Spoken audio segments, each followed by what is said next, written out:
Moto est éternel. Non, je veux dire âme, pas âme. Âme est éternalité. Je veux dire âme est éternalité. Âme est pas un sentiment vandaka, mais émotion. Moi, sentiment, moi, sentiment, c'est peut-être un sentiment plaisir, il va faire âme. Aussi, il va faire âme. Douleur, il va faire âme. Canne va faire âme. Est-ce qu'on va faire âme? L'âme qui pêche, c'est celle qui mourra. Âme, ça est soumis, on est koufa. Mais l'esprit est éternel. Esprit, c'est lié au esprit. Mais esprit, donc il ne faut jamais. Et on va voir pourquoi. Esprit, ça est soum. Mouton, ça est soum. Parce que c'est un enfer. Parce que il n'y a pas aux arbres, c'est mini moana. Et bien, les alliés font. Nous avons un soumouté. Il y a un monde qui a un bail sur ma scia. Pour un jour, on a affaire aux Angolo. Alors, si on veut longtemps dans la vie, c'est un moyen heureux. Il y a des choses qui sont yesu. Il y a des choses qui sont bikis. Nous avons péché. Nous avons haine. Alors, parce que le péché, il y a haine, il y a peur d'entrée. Il y a ça qui va faire avant. Si moi, je vais faire avant, moi, je vais faire avant. Première cause, moi, je vais faire avant. À part le péché. Il y a des choses qui sont bien mission. Si on a déjà une mission, on va s'appeler qu'il y a un moyen avant. Deuxième cause, on va faire avant. Bon, tu peux la première cause, hein? Tout le monde a dit c'est le prophète, la Bible. On va voir pour aller. Parce que c'est sûr que vous avez un nangai, vous avez un bokawana. Comment on a chemin à thé? Peut qu'on ait un bokawana thé. Comment on a été? Mais hier, à jour, on a chemin, on va baisser à son thé. À partir de la séduction avec les prophètes. Parce que hier, à jour, on a chemin, on a abattu son thé. À Mélima, il fallait un bokawana. Penzambe a permis qu'il y ait un lien. Pourquoi? À bien la mission de la pesée. Nous avons fait une mission aux années où on a été. Mission est à coller en bokawana thé. Et ça va porter à Zoni. Mais bien la mission. À part la mission, deuxième chose, on va faire avant. À cause d'Ali. À cause de ma sagesse. So, on va le compter à Marambo, il y a des politiciens. On va le finir par cause. Par cause, on va faire un chose on va avant. Mais Jean-Baptiste, a fini qui, mais avant que pas mais la roi de Moussa Batou. Alors c'est son. Puis moi, ça va voir quand il y a qui, puis monter Kendaki. Troisième, il est au bas de âge. Les années. Ce qui est mort, à l'ennemi. À 5 liwa, nous avons rosé avant. Néona, Eli. Après, nous avons côté, il y a un miracle, le mot de Kitty. Tant qu'il m'a désert à 5 liwa, nous avons mis qui l'a fait. Donc voilà, nous avons mis dans le côté. Ouais, j'ai comme roi. Et puis, il y a une balai, ouais, Élisée prophète à place d'ailleurs. Après, au Koufa. Il y a un monde qui s'est avant, Ari enlevé avant. Mais c'est là. Moi, je ne sais pas avant. Paul a une vision, a une mission. Il y a un roi. Il y a un banga. Après, il y a un partout, il y a un koufi, il y a la caverne, il y a un koufi. Après, il y a un mot à la Mougani. À surtout à la Mouki. Ah oui, je ne mourrai point. Je ne mourrai point. Je ne mourrai point. Il faut déclarer mal ensemble. Il faut dire un roi. Père qui est un roi, Agrippa. Père qui est un roi, Miné, ma père. Parce qu'il est missionnaire. Alors, on a un bon temps, on va faire côté.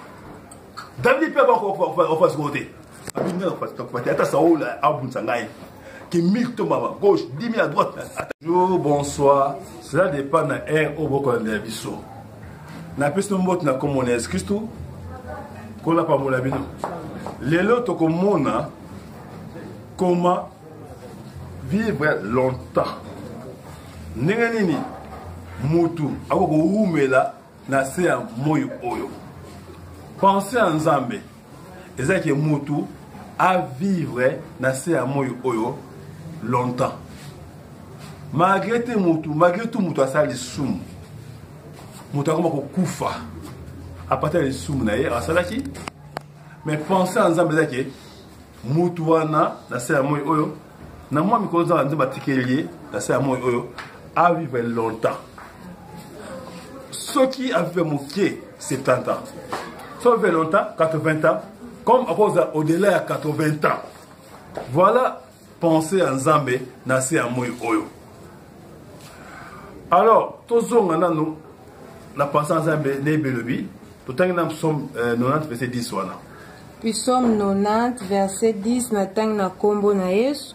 Les jours de nos années s'élèvent à 70 ans. Bah bien c'est à moi oyo, et c'est rien de moto à vivre 70 ans ça moi qui oyo.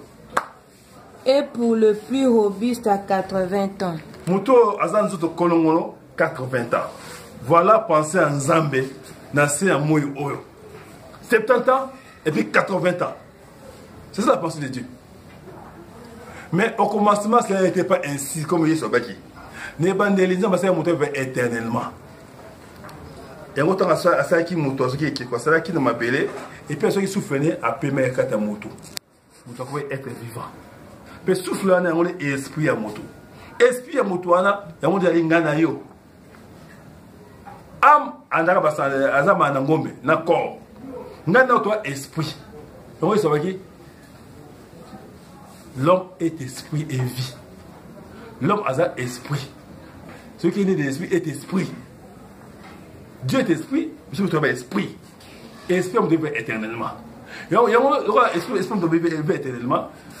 Tellement, on doit me soumettre, nous avons couvert la salle, nous avons soumettre. Il y a un mot qui fait l'eau. Pour la midi, mon yon, so eux, autant, on a soum. Que mon cola souka, et que nous avons fait l'eau. Et pas, on veut éternellement les faire l'eau. Parce que l'âme est moto koufaka. L'âme qui peut celle qui mourra. Mais esprit moto, il ne koufera jamais. Voilà pourquoi. Moto autant en Zambé. On commence à se voir pour Bikisi. Soit Koufi, maman qui est dans le paradis. Et puis on va libérer dans Zambé. Et on a comme ça non déco. Pour qu'on vive éternellement. Pour qu'on vive longtemps dans ce monde. Et donc, il faut éviter les péchés. Éviter les péchés. Éviter les péchés. Ma péché à sauter belé. Haine, canard. Ma question est votre haine à monter mon langue. Baby moutou, on a un métrier. Dans l'autre monde qui va métrier.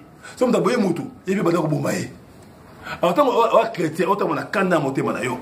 On fait la porte d'entrée. Et ça va dire ce qu'on sait qui qu'on a un canard. Pourquoi? Dans mon moment, le roi le diable a ça pour détruire. Pour le bouma. La Bible vient pour d'abord voler. Détruire, toi, égorger. C'est ça les volets.